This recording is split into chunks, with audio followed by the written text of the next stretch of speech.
ساتھ سرکار چونکہ حالات ایسے پیش آ گئے تھے بالخصوص ہارون رشید کے زمانے میں کہ امام مدینے سے باہر رہتے تھے اور امام بغداد کی طرف بھی نہیں جاتے تھے. کبھی کبھار درمیانی راستوں کی طرف مختلف علاقوں کی طرف سفر اختیار کرتے تھے تاکہ ہارون رشید امام کو تلاش کر کے امام کو شہید نہ کر سکے, امام کو زندان میں نہ ڈال سکے. ایک مرتبہ امام نے شام کا سفر اختیار کیا اور ایک مقام سے گزر رہے تھے, شام کی پہاڑیوں سے گزر رہے تھے تو دیکھا کہ شام کے پہاڑیوں کے اندر ایک غار موجود ہے اور اس غار میں ایک شخص ہے جو عبادت کر رہا ہے. وہیں پر بیٹھ گئے, ابھی بیٹھے ہی تھے کہ دیکھا کہ ایک جم غفیر ہے جو اس غار کی طرف آگے بڑھ رہا ہے. امام انتظار کرتے رہے کہ یہ کون ہے, یہ ہماری طرف آگے بڑھ رہے ہیں, غار کی طرف آگے بڑھ رہے ہیں, شخص کی طرف آگے بڑھ رہے ہیں. دیکھا تو اتنی دیر میں وہ شخص باہر نکلا غار سے اور لوگوں نے اس کا استقبال کیا. لوگوں نے بتایا کہ یہ بہت بڑا راہب ہے, عیسائی ہے اور سال میں صرف ایک مرتبہ اپنے غار سے باہر نکلتا ہے. سارا سال عبادتیں کرتا رہتا ہے, ایک مرتبہ غار سے باہر نکلتا ہے اور ہمیں تبلیغ کرتا ہے, ہمیں نصیحت کرتا ہے. یہ نصیحت سننے کے لیے لوگ جمع ہو گئے کہ آج نصیحت سننے کا دن ہے, آج تبلیغ سننے کا دن ہے. راہب نے تقریر کا آغاز کیا, لیکن ابھی تقریر کا آغاز کرنے والا تھا کہ مجمع میں دیکھا کہ ایک شخص موجود ہے جو ان سے مختلف ہے. سوال کیا کہ تم کون ہو, یہاں کے رہنے والے ہو؟ امام نے بیان فرمایا کہ نہیں, ہم یہاں کے رہنے والے نہیں ہیں, کسی اور مقام سے آئے ہیں.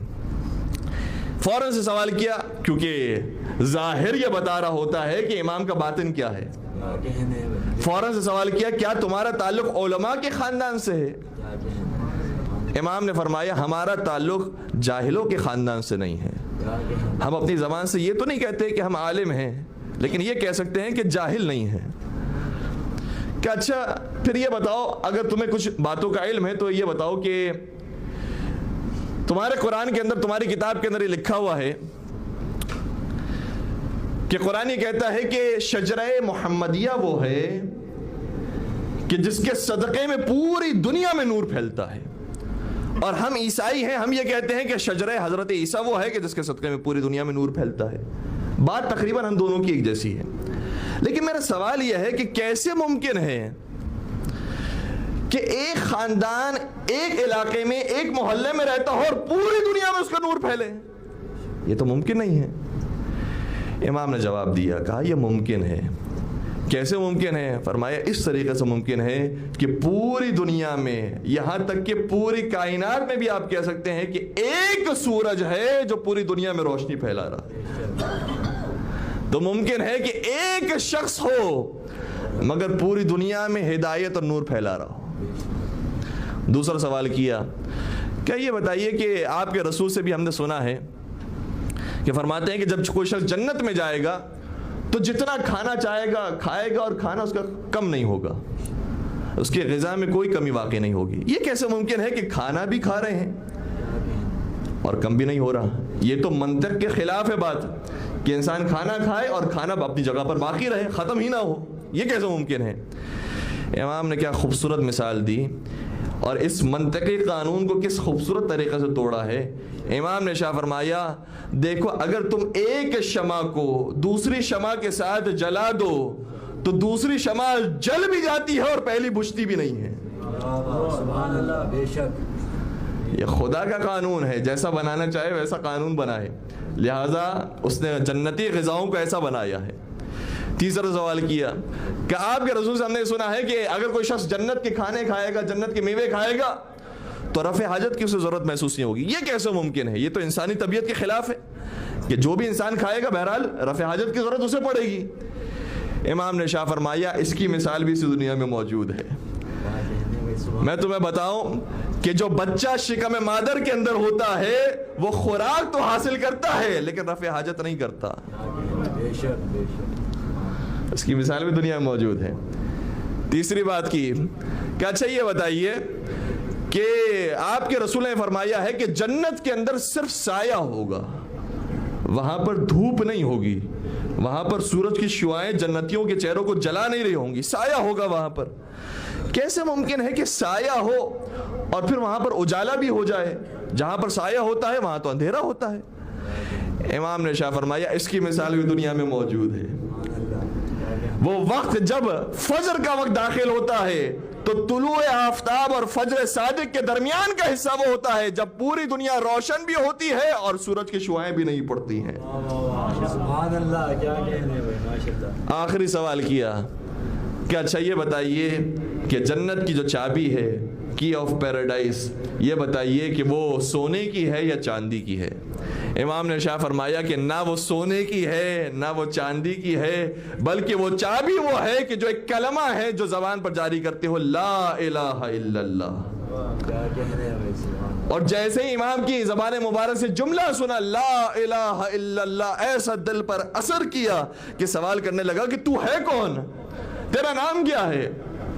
کہا کہ میں عبد خدا ہوں، میں خدا کا بندہ ہوں اور خدا کے آخری رسول کی آل میں سے ہوں۔ کہا تمہارا نام کیا ہے؟ کہا میں نام نہیں بتا سکتا کیونکہ یہاں پر میں حکومت سے بچ کر آیا ہوں۔ کہا تم فکر نہ کرو، یہاں پر کوئی حکومتی افراد موجود نہیں ہیں۔ امام نے فرمایا میرا نام موسیٰ ابن جعفر ہے۔ سمجھ گیا کہ یہ کون؟ جعفر کا بیٹا ہے۔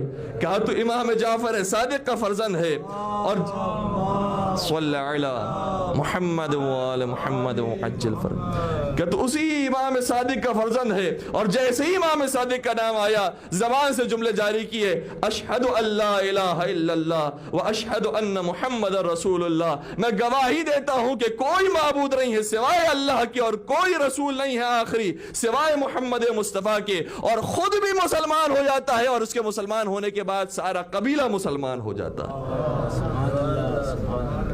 درود پڑھ دیجئے گا محمد و آل محمد پر۔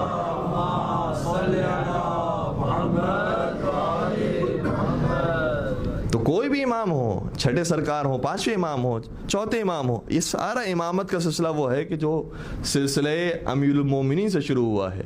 پیغمبر نے یہ فرمایا تھا کہ انا مدینۃ العلم وعلی بابها، میں علم کا شہر ہوں، علی اس کا دروازہ ہے۔